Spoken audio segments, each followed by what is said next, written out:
Good Tuesday morning. It is a big day for soccer. Yesterday we had a fantastic day, and of course there was Monday Night Football, and the Denver Broncos fired the coach, and pestilence is coming down. We have no idea what's happening, but we're going to entertain you and say hang out with you today. Of course, with me, Jim Williams is the man, the genius himself, Sean Miller, and our buddy from the Great White North, the man himself, Amadeus.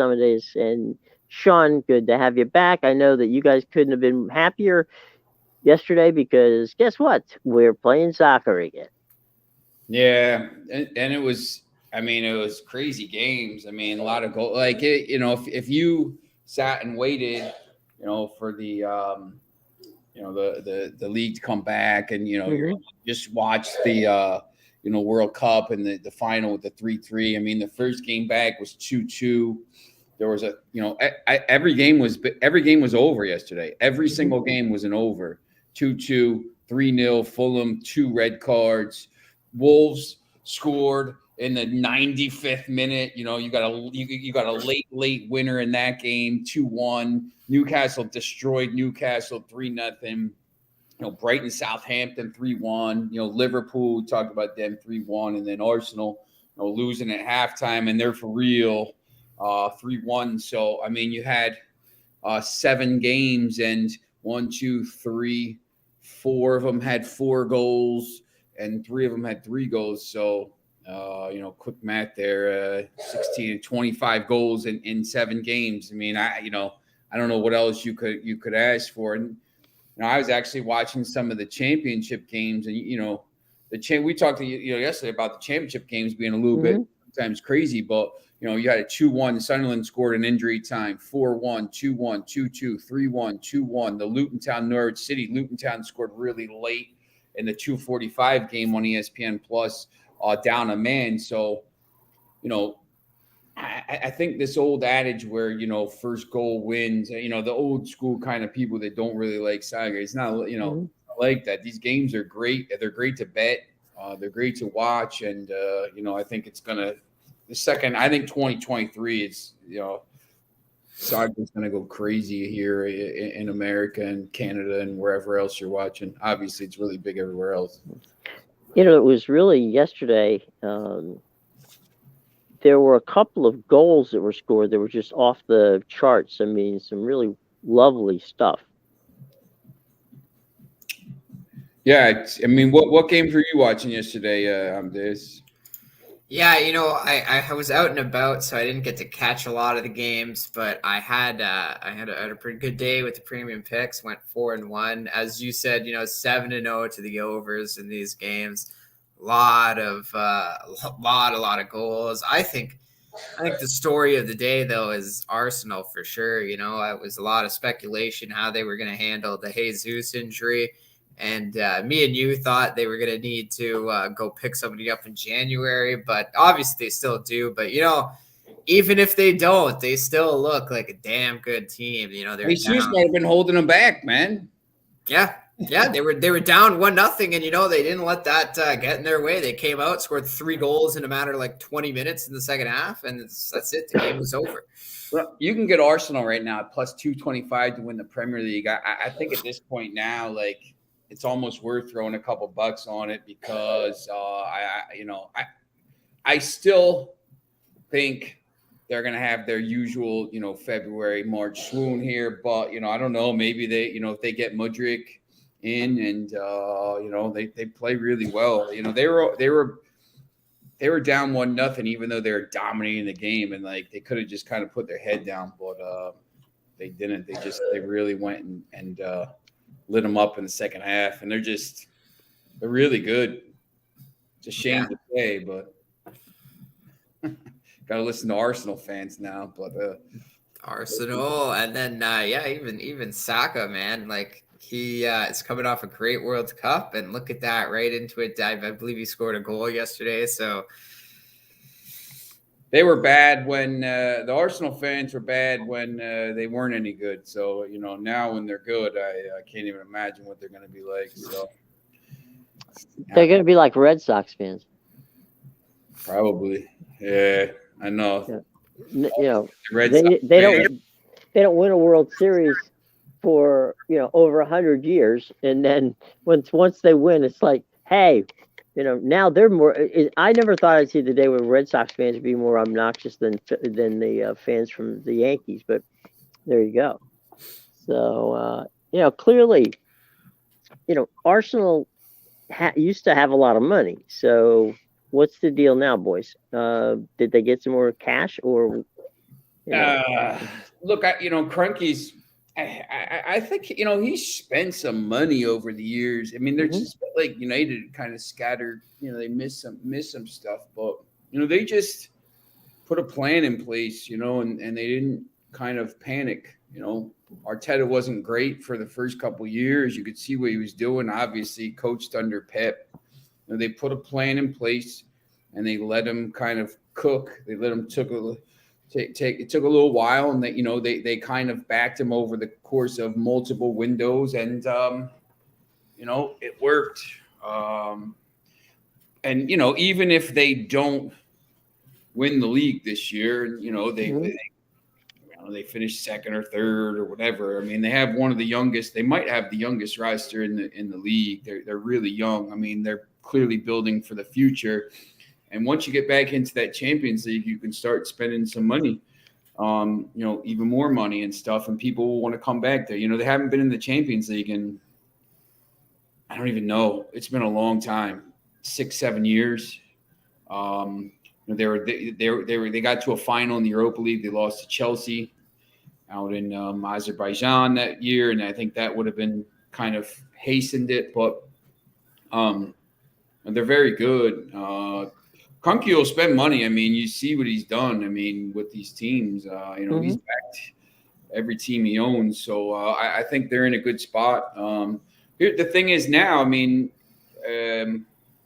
going forward though, Manchester City's, obviously Manchester City, Newcastle's owned by the Saudis. Manchester United's about to be owned by Dubai. Whoever owns Manchester United, they're going to be, filthy rich again. So, Chelsea's owned by Todd Bowley.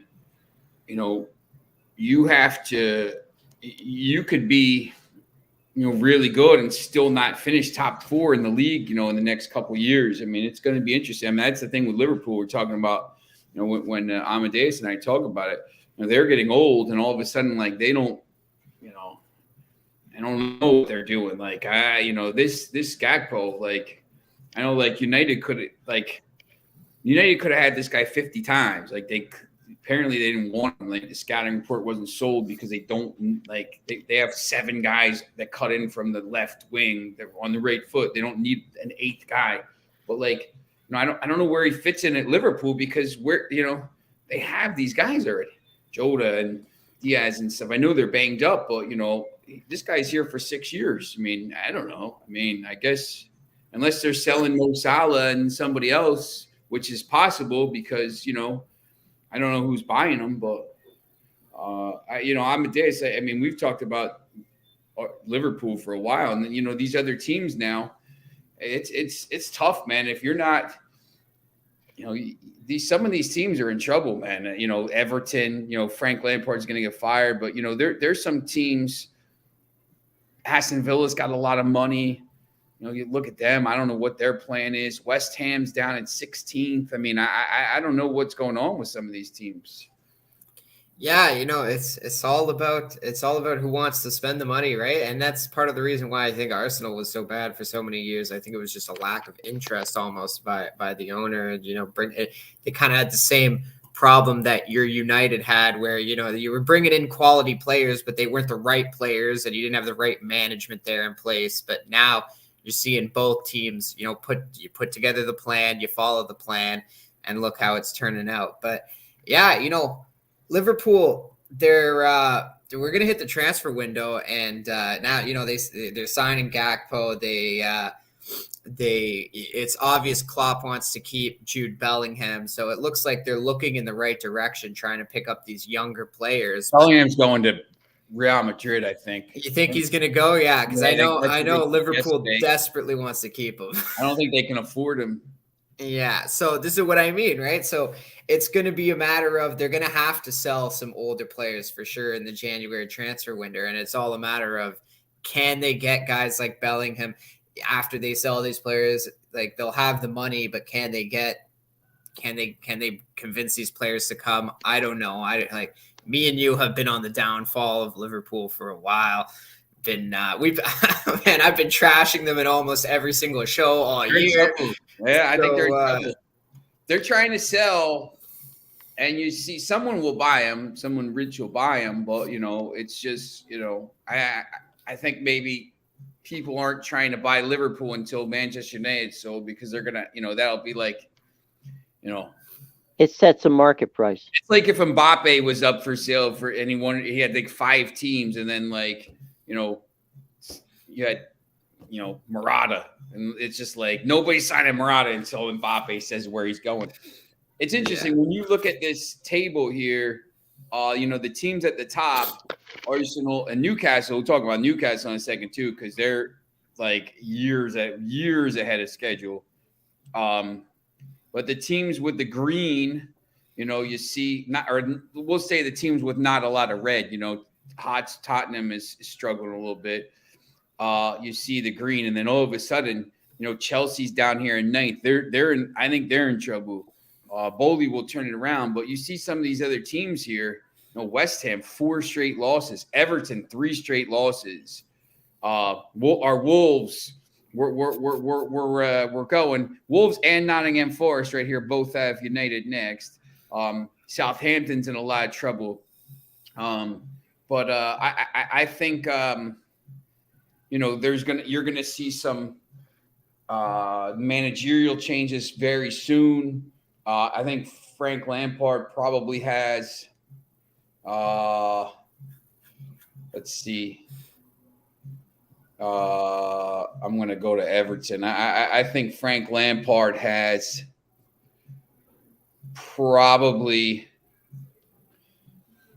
this. He plays City next. Yikes.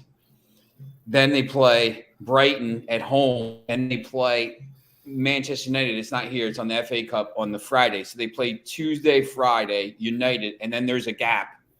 If they get destroyed here, it's tough to make a change in like 3 days with this festive fixtures. If they get destroyed here and they don't get a result here and they go out of the cup, I think he's out. I think he could be out anyway. But they're in trouble again. I think a lot of people didn't think they were going to be in trouble, but I mean, that loss yesterday was just about as bad as you could get. And it's when you start to look at the see if they have the relegation markets, Bournemouth minus 150 still, even though they're a little bit up the table here. Nottingham Forest is still minus 150. Now all of a sudden, Wolves jumps up a little bit. I think with Lopetegui, Wolves will probably stay safe. And you got Southampton and Everton here at plus 125 and plus 110. I think they're both in a lot of trouble. I don't know, if you like these relegation things. I mean, what do you think? Watching those games yesterday, are they in? You think both those teams are in trouble right now? Well, yeah, definitely Everton, because there's quality players there, but they're not putting it together sort of in the same way how Aston Villa, even after they fired their manager, the players are there. They have like Ollie Watkins scores goals. He's a good guy. Like they have the players. They got Declan Rice, but or no, sorry, that's on West Ham. But like these teams, like they have the players, but you're not putting it together. And this is 2 years in a row now, too. Yeah, like, it all boils down to coaching. This isn't an anomaly now with Everton. They had to struggle. They partied last year when they stayed up in the last day. Second to last game of the season was crazy. They came back from that 2-0 game, 2-0 lead against Istanbul game, and I just think they're in trouble. And they have an owner that spends money. He's a United fan. He spends money, but it's just really weird. They just don't play well. Like they don't play well together. That game yesterday, Lopetegui. Wolves. I'm 100%. Wolves will finish. When you look at this table, Wolves will be here. Like, You were there's loving no them way. yesterday. Oh man, he and Everton's. Did you watch the end of that game? No, I didn't get to catch the end of it. It was a good game. It was at Everton, right? And Yeah. it's 1-1 in extra time or in injury time, and Everton's like knocking the ball around like mid pitch and stuff, and like the fans are like, "What do you do?" Like, let's go. A long ball in like the 90 right around like 93-50 long ball. Wolves gets it, breaks the other way 4v2, and that's how they scored. And the fans are just like, what is going on? Like, it was so crazy. And I'm watching the game. I'm just like, man, Wolves will be safe because this guy wants to play. Like, he's not like it's not a terror ball.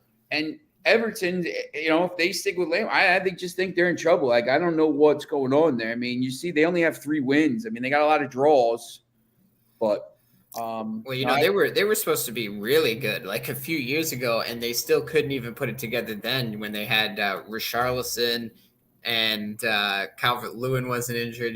Like they had a chance to be good, and they just couldn't put it together. And now you probably lost to well, obviously one's injured, the other one went to Tottenham, but you lost some really good attacking players, and now you really can't do anything. And I think they're in trouble. I watched the game yesterday, Sean, and I'll tell you, it looked like the fans were going to come out on this, storm the pitch. I'll tell you, Jim. I mean, look, it's Liverpool as it is. I mean, is a little crazy. The fans. I mean, they now they have the the complex with Liverpool has actually been good, and Everton stinks. I mean, they're building that new stadium too. The crazy thing is they're building this new stadium down on the docks, and it's going to be really, really awesome. Because I don't know if either of you've been to Liverpool. The stadiums are in the same. Yeah. You walk up to the top Stanley Park, and like the stadiums are right here. Right. It's so crazy, and they're going to build this brand new stadium. It's going to be so nice, and they're going to be in the championship. And that's a disaster. That would be an absolute. If Everton got relegated, it would be an absolute disaster because you see some of these teams that have, Nottingham Forest, look, they're 2-time European champions. It took them 25 years to get back. Some of these teams, if you go down, Blackburn, they won a title in the 90s. Now they've been in the league. They've been in the championship for 10 years. Leeds, 16 years. I mean, it's, if you go down, Leeds is, just as big or far bigger than Everton. They were in the championship for 16 years. Their finances are already a disaster. Like they were financial fair play stuff. If they actually do go down, man, they're going to be in a lot of, they might not come back for a while. Do you think that that will necessitate a sale since everybody else seems to be listening? I don't, I think now if you're a Premier League owner, I mean, they just kind of took over, from Bill Kenwright, but, these, I mean, the Americans, everybody's buying in. I mean, they clearly think, I don't know how much more value can go into these clubs. I mean, you kind of look around the world and you have to think there's going to be some kind of economic reset at some point. Like everything can't be, milk can't be $10 a gallon. It's, something's got to change. But like, I don't know if there's going to be a higher value than this. Like, that Super League thing, that's when, the Liverpool and Manchester United owners, when that thing failed, that's kind of when they said, what, we're done, I think. Because that would have been, they were going to hand these guys like a check for like $1 billion or £1 billion, whatever it was going to be. And it would have completely changed the whole landscape. And I think at some point it's going to happen because, you can't keep having, when you look at the tape, Newcastle United and Manchester City, like Manchester City, since they've been taken over, and PSG since they've been taken over, and the leagues aren't even. Every once in a while, somebody else wins, but the leagues are. What's the point? It's not even. But think about the League Cups. When you look at like the League Cup for the last 8 years or something, like Manchester City's won like 6 of the last 8. I mean, what's the point? Like they have 3 squads of players. You know, the FA Cup sometimes is different because that, you know, I think it's a little more people kind of go, once you get to a certain stage, you start playing. But the League Cup, people are like, Manchester City puts their reserves out, and their reserves will finish top 4 in the league. So, I mean, it's not really – it's the same at PSG and Bayern Munich. I mean, you know, so for Bayern Munich, like, who cares if they win the Bundesliga? The only thing they care about really at this point is winning the Champions League. So, you know, if they go out to PSG, it's like almost a failed season for them. They're going to walk to the Bundesliga title. But, you know, if they go into a Super League, now all of a sudden you're playing Real Madrid and, you know, there's 20 teams. It's Real Madrid, Barcelona, and you play, you know, those 3, you know, you play those teams twice and, you know, and every game is against somebody really good. You know, that, you know, it's better for TV. So I think that'll happen at some point. Well, with regard to something you just mentioned, it's if you get a Premier League team or, you know, something like a team like PSG and some of these others, the TV money is so good for, well, mainly the Premier League, but the TV money is so good you don't have to sell a ticket to make money, and so that does, you know, make it a little more. You know, you're either going to, it's like baseball or something here in the United States. If you get guaranteed money, it's up to you to decide how to spend it. Some teams will spend it, some teams won't. Mm-hmm. You know, so at the end of the day, you know, some of these teams that are crying poor aren't really poor. They're just using the money that they have poorly. When you go to, you know, I go to Portugal, you know, I used to go all the time before COVID, but, you know, when you look at the Portuguese league schedule and you talk about, let me pull this up again. We talk about the MLS. You know, when you look at that Liga NOS schedule, the games are Thursday, Friday, every single game. Look at this. So here's the schedule. So tomorrow at 2, tomorrow at 4, Thursday at 12, Thursday at 2, Thursday at 4:15, Friday at 12, Friday at 2, Friday at 4:15. Every single game in Portugal is in a separate window. Right. Pedro will watch. So they're never competing. This is a weird week because it's Christmas and all this stuff. But right, like, you know, on a normal weekend, there'll be a Friday game, a Friday night game, and most of the time it's like Aruca and, you know, Rio Ave or something like that. You know, and then, you know, you see Braga Benfica is Friday at 4:15 here, which is it's 5 hours, 9:15 at night. So they play late there. They play like 9 o'clock at night, some of those games. So, you know, all these windows, you know, the Friday they'll have a game, Monday they'll have a game, and then they'll play the other, there's 9 games a weekend. They'll play the other 7 games all in different windows. So if you every single game is on television, right? So if we would be sitting there, like we would go to Tondela because my friend Amaro's father-in-law and mother-in-law live in Tondela, so we would stay there, and we would go to the game, and it's like a 5-minute drive, and the guy's like, I'm not going, it's on TV, like the father-in-law. I'm like, what do you mean? It's right there. I can watch it on TV and then watch Benfica after, because everybody's either Benfica or Porto fans. Right. So like, they don't even care about ticket sales. Like, it's good to, like, I'm over there. Like, I'm like, man, I flew all the way to Portugal. I'm not sitting watching the game on TV. On television. Yeah, you could have done that at home. It's 5 minutes away. I would go to we would go to all the games, but like the stands would be like, except when Benfica plays Porto or something like that. Sure.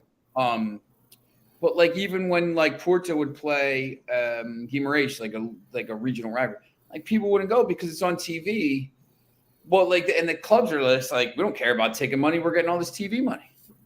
Mm-hmm. So it doesn't even matter to them, like people that go to the game or not. So, that's the thing. The TV's completely changed, a lot of these things. And I think, when you get to the point like that, and that's the thing in England, that's why, the 3 p.m. kickoffs, which is 10 a.m. here, are blacked out there, because they say you have to go to the games. Like, they want you to actually go. But now people have IPTV and all this stuff, and they stream the games. They can watch it from America and stuff like this. So, like, that's why some people are just like, meh, like, I'll stay home. Well, I mean, again, it's one of those things where if you've got an ownership group that's committed to winning, they have the resources to do it. If you have a ownership group that is committed to taking as much money out of the club as possible, then you're going to have a bad situation. So it really just boils down to how badly do you want to win, and financially are you willing to make the investment? Yeah. Well, look at the Pittsburgh Pirates. Doesn't the owner pocket the TV money there? There was the answer to that question is a quick yes. But there was a time, they don't do it this way anymore, but there was a time when the top 4 teams in Major League Baseball would pay an additional amount of money in what they call their luxury taxes, right? And that money would go to the bottom 4 teams. Well, the Tampa Bay Rays put it into scouting and, basically building a Billy Bean group of people, while others, the Pirates, chose to keep the cash. And so in theory, the Rays built a farm system that basically they play kids until they hit their eligibility to go free agent, and then they let them go. And they're competitive every year. Pittsburgh's not competitive because if you trade everybody you draft, it doesn't make sense. So yeah, I mean, you in baseball, before you actually throw a pitch, every team in baseball, and this is not counting local money because local money is different, but from a television standpoint, the league receives $65 million. So every team in the league receives $65 million of TV money before they sell a ticket, or that doesn't count the money that you get from Yes Network in New York, or NBC Philadelphia, or those local deals that kick in as well. So at the end of the day, yeah, there's TV money in baseball, in basketball, in hockey, and obviously in National Football League. But you're either in. Andy Zimbalist, who was at Smith College in Boston, is a friend of mine. He's a sports economist, and he said you buy a sports team for one or two reasons. One, it's an ego thing. You want to own a franchise. Two, you're a fan and you want that franchise to win. So depends, Sean, you talked about Kroenke, right? Well, Kroenke, won the Stanley Cup this year. Yep. With his team. Cool. He's 1 year removed from, well, he is right now the defending Super Bowl champions, in a building that he built along with another group of people that were involved in what, in essence, is a $5 billion complex out there in LA. So just to Nuggets your point, I'm sorry, go ahead. Nuggets are good. Yeah. I mean, everything he owns, he invests in. It's like Mark Cuban. Everything he owns, he invests in. But that doesn't mean that, I mean, look, for every Stan Kroenke, there's 3 Dan Snyders. Yep. Gosh, that's a bad example. All right. He also owns like 1.5 million acres of ranch land in Canada, so he might own right. He might be. Is he bringing a Are- team to us? No, I was gonna say, do you pay him rent, Amadeus? Did you know that your landlord was Stan Kroenke? Yeah, come on. At least, why don't you build a $5 billion complex up here? Give us something to cheer about. No, it's billion, not million. No, yeah, billion. Oh my God, just that place. Yeah, that in England. I mean, that place. I mean, the mall and everything. Yeah. I mean, you know, they're going to have one of the. They have one of the. Do they have the national championship game? They will. They don't have it this year. I don't think. I know Drake's trying to get a WNBA team up here. Like, please, Raptor tickets are way too expensive. I'd rather go see the WNBA team. The Jimmy Kimmel Bowl was there at SoFi. Right. Yeah. I thought the final was at SoFi. Is it? Let me see. This year? The finals at SoFi this year. Yep. Oh, it is. Okay. January 9th. Yep. So, I mean, it's just amazing field, and Might as well use it. Well, the thing is too, like, it's LA, man. Like, you know, that's like, so everybody's like, man, why do they always have the Breeders' Cup in like Santa Anita or like Del Mar? Like, because it's. Have you ever been there? Of course. Why wouldn't you not want it there?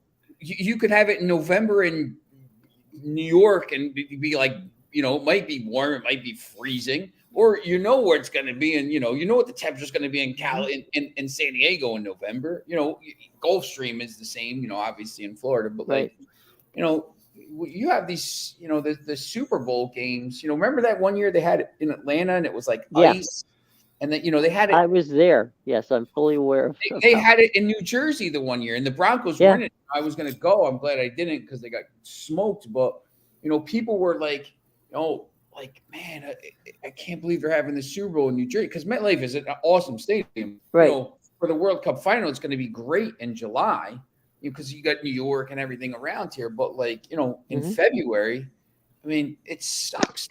Like, it's cold. Ooh, you know, and on January 9th, man, this SoFi, like, or for the Super Bowl or stuff, man, I mean, it just. When you're out, you know, when you're out at these parties, and because it's Super Bowl and the bowl thing, it's a week of parties and stuff. Right. So, you know, who, you know, you could walk around freezing, you know, or you could, you know, walk around at night and, you know, and it's 60 degrees and you know, you got a little light jacket on or whatever, and, you know, be comfortable. I mean, that's, you know, people are like, why are you in Portugal for a week in December instead of Manchester? Well, you know, let's see. Cold and wet. 37 degrees Fahrenheit and raining, 60 degrees, and there's not a cloud in the sky for a week. Like, you know, that's at night. You know, during the day it's 75. You know, there's no comparison. I'm going to write a book about this stuff, and I try to tell these people, like, you know, don't, you know, Manchester's a great town. I love Manchester. You know, it's a great town, but you know, when you're walking around at 2 a.m, when you're walking back to your hotel and it's 33 degrees and sideways rain, I mean, it kind of, you know, sucks. Takes away from the charm. Yeah, you know, you know, it's. You know, I love the, you know, I like the Christmas markets and all that stuff, but you know, it is like, you know, I'm gonna probably go in February. I'm gonna go over in February and March, you know, for thing. You know, I have to. I'm going to be in Spain. I'm going to be in Manchester. I'm going to be in Spain, you know. Go in March. Then you can watch my Italy beat England. Yeah, I'm going to actually be there. I'm going to, I don't know when I'm trying to figure out when I can go, because I have a break from work, and is that in England? Actually, I don't even know where the first leg is. I think it's in that first week though. Don't they play each other on that first break? On the first week. It's in Italy, yeah, March 23rd. Oh, it's in Italy, Yeah, and then the other one is October 17th next year. So yeah. Let's put like the one in England closer to the fall winter time than the spring summer. That was a good choice. That was a genius. Yeah. Like somebody at the Weather Channel, you know, put that one together. Because at least, you know, when Italy plays, I think they play most of their home games in Rome, so it's not too bad most of the year in Rome. There's that's actually the first game, by the way, too. Italy, England, North Macedonia, Malta is that day. San Marino plays Northern Ireland. Oh, that's a showstopper. Portugal plays Liechtenstein that day. France plays Netherlands the next day, Friday the 24th. That'd be interesting. That's probably going to be. I bet you that'd probably be in Paris. But yeah, I think I may end up staying for that. We'll see. I got to be back. I think. I know golf starts on the 23rd of March, but I can cover that from wherever. Baseball starts on the 3rd. So I'm already getting Masters commercials on the TV. Oh, man, it's crazy. Like, it's not even 2023 yet. A tournament like no other. Yeah, literally. It's always like the music and there's nothing else. Like that one fading away picture. There's something very interesting about the Masters. Not to get off topic here for a second, but the Masters is the only major sporting event where they, meaning the Masters, pays the network to carry it. Really? They do not take any money from CBS. CBS, wow. They what the deal is with CBS is CBS handles all the production, and what happens is that the Masters, the Augusta National Golf Club, sells all of the advertising membership stuff for the commercial time.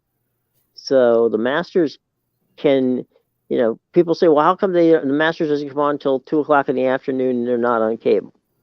Because that's the way they want it. If you recall, a few years ago when Martha Burke was down there trying to say that you don't have any women members, they went 2 years without commercials because they didn't want their sponsors to get, dinged for what their lack of inclusiveness was like.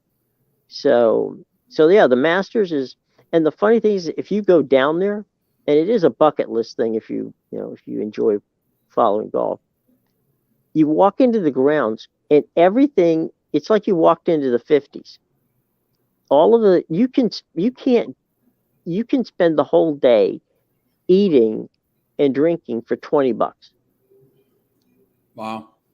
I mean, the sandwiches, all that stuff it's like you walked into an old bazaar. I mean, it's like, okay, maybe I should dress for the 50s. Super hard to get tickets though, right? Oh, it's ridiculous. It's almost impossible. You have to be invited. And as you remember, they don't call the people who attend the Masters fans in Augusta. They call them patrons. So I'll tell you what, it's easier to go to St. Andrews and watch the Open there than it is to get to Augusta. Yeah. And actually, you could even play St. Andrews. Yeah, Augusta's open for like 2 weeks of the year to the public, and that's it. Then they close down. Well, they're open for the members for 4.5, I think it's 5 months. Yeah, I think they open it for the public for 2 weeks of the year, and then they close it down and get it ready for the tournament afterward. Right, the next year's tournament. Yeah, at the end of the year, let the public on last 2 weeks. 5 months, and then they close it down. So anyway, meanwhile, back to the other stuff. Yeah, it's crazy, but yeah, that they lay. They want 100% control, and they get it. Wow. Yeah, well, look at them. They're letting the live golfers play, so they do whatever they want. They look at it like we're bigger. We're bigger than we're like one of the biggest majors. So they just do what they feel. Well, that's when you pay the bills, you can do whatever you want to do. My house, my rules, right? Yeah. So. Let's jump for a second, guys, into a couple things that happened yesterday. Let's start with about 5 minutes after the show that we did that I think both Sean, you and Amadeus said it's time to fire the coach in in Denver. They fired the coach in Denver. Clearly, they watched the show. So the Walmart group's not effing around. They No. don't. Yeah, and they're going to get Sean Payton apparently, which is look. No. He's coming to my Cardinals. You be quiet, Sean. He's waiting for Cliff to get canned, and he's They coming. already. That's why they got rid of this guy early because the Cardinals. He's going to be hired before the Cardinals even get rid of that guy. That's the thing. Well, he's already. If there's a story in the Athletic that says that Sean's already got his staff put together. Yeah. Yep. His all-star staff with Vic Fangio. Vic Fangio. I wouldn't exactly. No offense to Vic, but I wouldn't exactly say that's an all-star group of people. I like the coordinator. The coordinator that guy Elvis. He's like the one guy they fired yesterday, so he's definitely going to be there. He's very good. Foxy chiming in with his anti-United stance. Be a great. Hello, Foxy. Yes. Manchester United. Wait, never mind. Yeah, Foxy. I'm going to be honest. We didn't need him. He where are you going to put him? I'd rather Garnacho's better than him. Rashford's better than him. Like, we have 7 guys on the left wing that cut in on the right foot. He's not a 9. We need a number 9. We need a forward. So, where's he going to fit for Liverpool? And when everybody's healthy, I don't even know if he plays. So, yeah, look, I don't, we need Enzo Fernandez or, somebody like that. João Felix on loan. I don't know. We need somebody like that. Like, we need a 9. We need a Victor Osimhen or something like this. But just go ahead. And Foxy, stay tuned after this. Amadeus and I we'll do our picks for, right after this. Just tune back in at 10 o'clock. The other big news, and there's 2 more on the football side. Tua Tagovailoa will not be playing. He's been put back in the concussion protocol. I think they're done. There's going to be some lawsuits coming out of this one. So I think they're in trouble. I mean, when you look at the playoff race, they're down to 7th now. Mm-hmm. Who do they play? They have New England and the Jets, the right. 2 teams that are directly below them. So New England, I believe now, they lost. So the Miami lost to the Jets the first time. They beat New England. So now New England would probably. New England wins. New England is 8th right now, ahead of the Jets, Titans, and the Steelers on best winning percentage in conference games. And they New England has 2 head-to-head wins over the Jets. So, if New England beats the Dolphins, all of a sudden I think they jump Miami, and then the Jets are still in it obviously as well. They have at Seattle and at Miami. So if the Jets win, they could get in. Chargers have clinched, so really it's just the final spot now. Right. And obviously Jaguars and Titans. So but that's actually for the division. That's not. Yeah, I mean Jacksonville could end up. If Jacksonville wins out, they win the division anyway. If they Houston and then Tennessee, but I guess Tennessee would be 8 and 9, so they would lose. That's if New England beats Miami, they would lose the tiebreaker to New England anyway. So yeah, it's going to be Pittsburgh's still in it. It's Pittsburgh.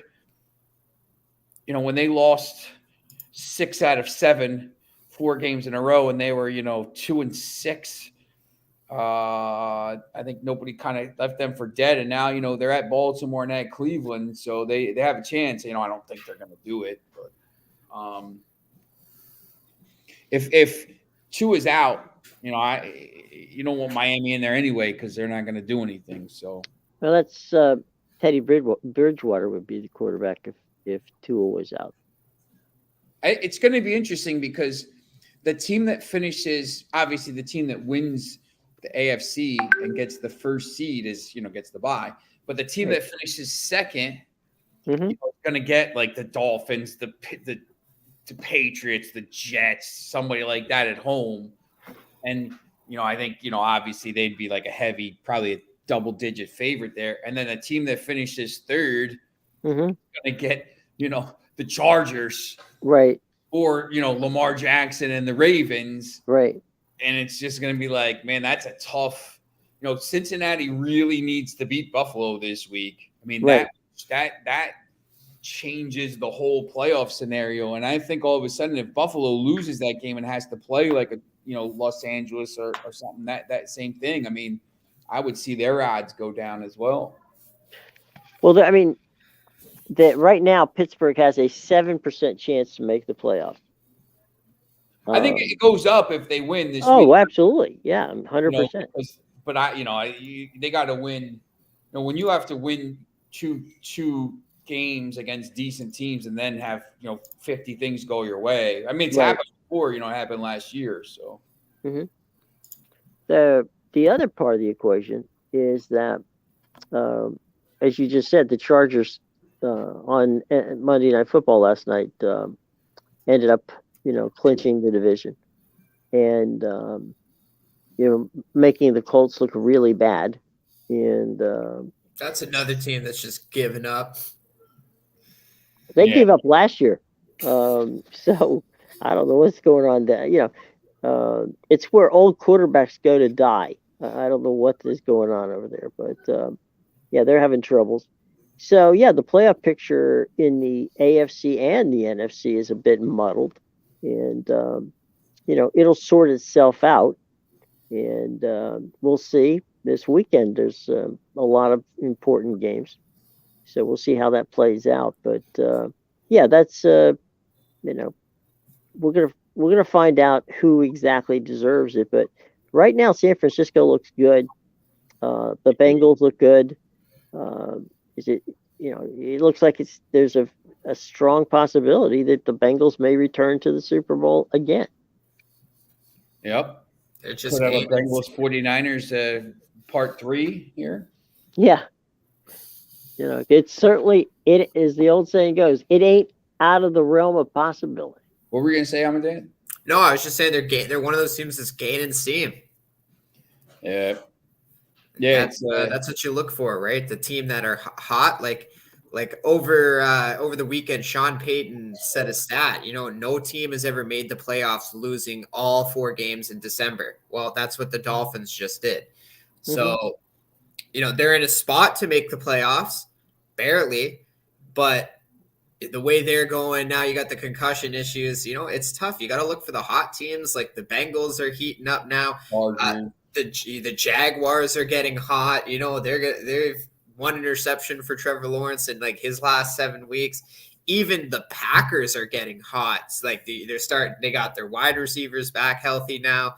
They've had a good run game all year. The defense has kept them afloat in a lot of games. Now it's all starting to come together. And, everybody laughed at Aaron Rodgers a few weeks ago when they were like, whatever, with 4 wins. And he said, we can run the table and make the playoffs. Everybody laughed at him. And now, he's the one laughing with 2 games left. You don't want to play them.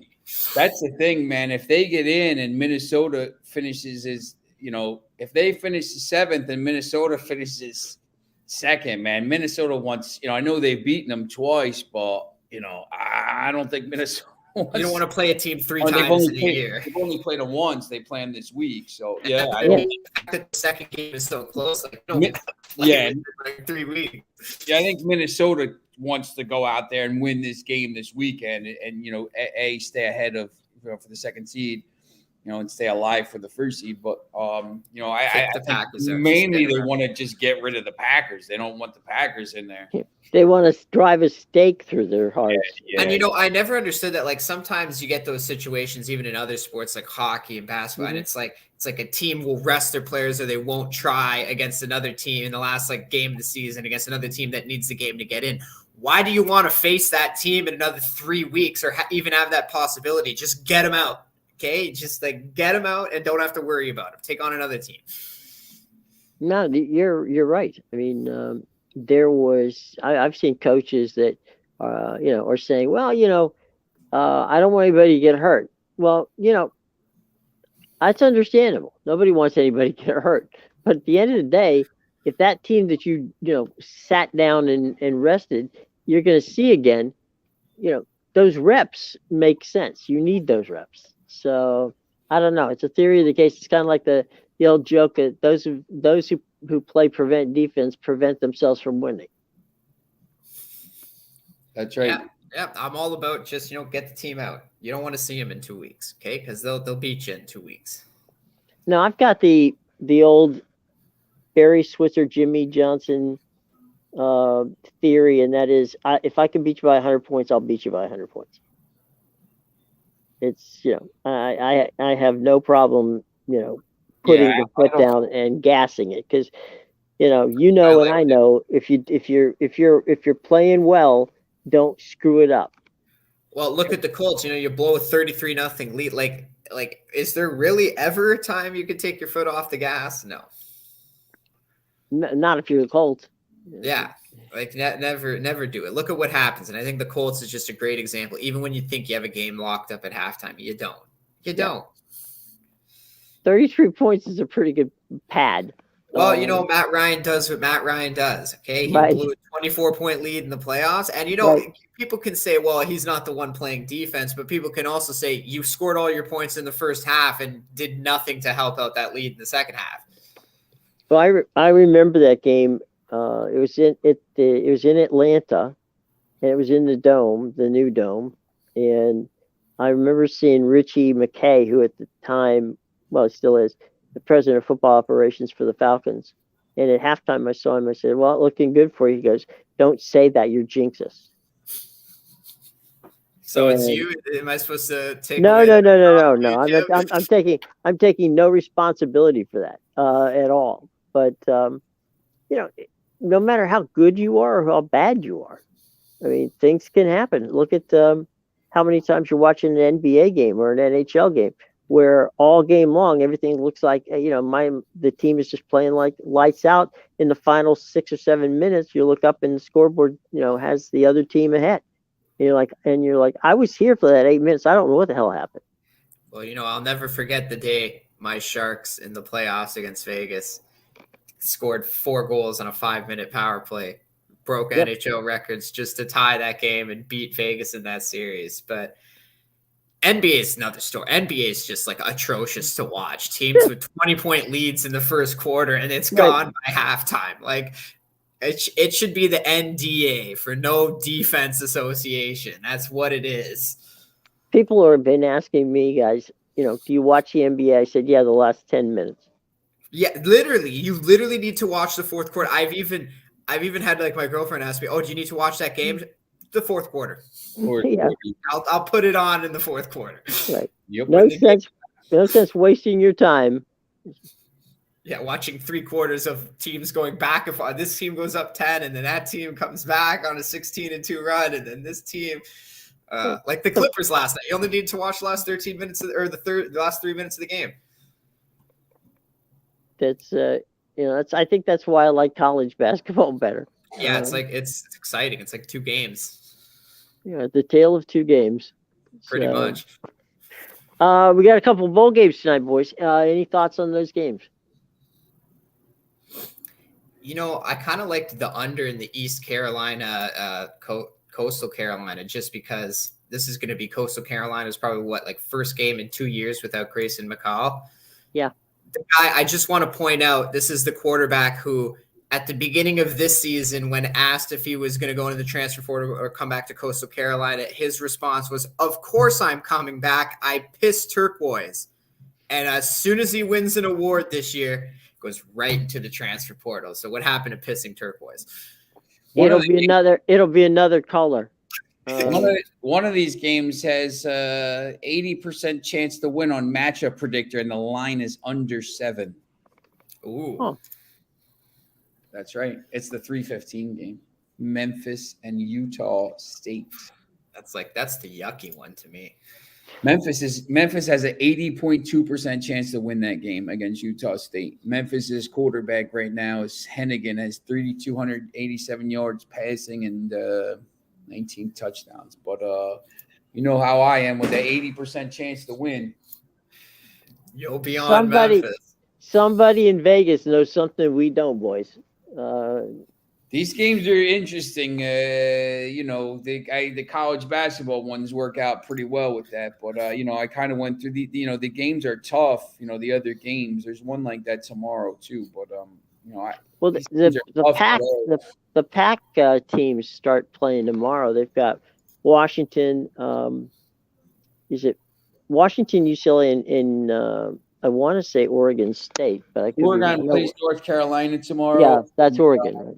Yeah. Then Thursday is Washington, Texas, and then Friday is UCLA, Pittsburgh, and so the pack.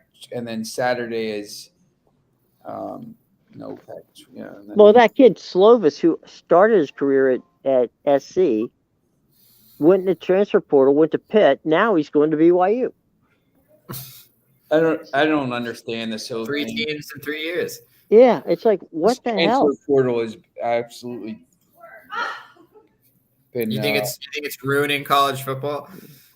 I mean, yeah, basketball, football. I mean, you can't let these kids just do whatever they want. It's crazy. I feel bad for a lot of these coaches because they're dealing with the issue now where it's like they got a bowl game to worry about. Mm-hmm. And not only do they have to, worry about getting their team ready for the bowl game, you also have to worry about keeping your team in the school for that bowl game. And then on top of that, now it's like because the recruiting is starting so early now, it's like I got to focus on, keeping the players I have, getting them ready for this bowl game. But I also got to go out and start looking for new players for next year, or I'm going to be, left empty-handed here. Well, the theory of the portal in the first place was, let's say Sean is the coach at Clemson, and you go there because you're my guy, all right? And so basically you sign there, and then they fire the coach. And a new guy's coming in. You're like, well, he runs a whole different offense than I run, so I got to get out of here. So that was kind of the theory of the case. But now, with NIL money and with the ability to build a team quickly, you can, if you're Deion Sanders, you pick up the phone and say, hey, we'd love to have you come play, here in Colorado. We can have some fun, and you can rebuild a team. In the transfer portal, and that's really what Lincoln Riley did. He took SC to almost winning the Pac-12 championship, and most of the kids he brought with him, or they wanted to play for him. Yeah, and that's exactly it, right? Like these players are going to follow the coach. Like people think, oh, Deion's crazy for going to Colorado because there's such a bad program. Like, the players will follow, though. Well, the thing is, Bo Nix was playing at Auburn. Okay, his OC gets fired. His OC gets hired in Oregon. So he goes to transfer portal, goes to Oregon, and all of a sudden his career has been rejuvenated. So if you look at most of the Pac-12 quarterbacks, right, played somewhere else before they played at the schools they're playing at right now. Yep. So, you can build a team through the portal. Not necessarily the best way to do it, but you can. And, because recruiting has gotten so crazy that teams are actually now hiring a staff that does nothing but recruit. And then whenever the time comes, if you need a coach to come down there and close, you get the coach to come and close. Otherwise, you're running around recruiting kids. You're recruiting kids who are sophomores now in high school. Yeah. So it's nuts. It is absolutely nuts. But this is a week full of nuts because we got a lot of bowl games. Right. Yeah. Yeah, a lot of good ones this week too. You're starting to get some SEC teams. And thank God. Bigger teams. It's not like middle New Mexico State, Bowling Green. Yep, that's New Mexico State, Bowling Green. Yeah, that Bowling Green from the MAC. We're all fans of the MAC, but I'm not sure either of those schools traveled well to go there. Yeah, no, but good on Jerry Kill, man. It took a program that's been like 0-12, 1-11 for the past 5 years, a lot of years, just Yep. winless football. And he took him. Not only did he win games there, he finished above 500 and with a bowl win. It's phenomenal. That's pretty impressive. It's phenomenal what he did there. Yeah, no question about it. All right, boys. Now you've got some stuff you're going to do because you want people to know what's going on in the wide world of soccer. So do you want to do it right here, or do you want to close shop and come back on another channel? I built a thing already, so we could. Oh, okay. Yeah. So we'll dump out here and and you'll go over there. Okay, guys. Well, boys and girls, any final questions? You see anything over there that we haven't talked about that they would like to speak about? I think that's about it. All right. I'm going to drop. These guys are coming back for a new show in just a few minutes. So stay tuned, as the old saying goes. And we'll have some fun tomorrow. All right. Until then, I'm Jim Williams for Sean Miller and Amadeus. It's time to get out of town.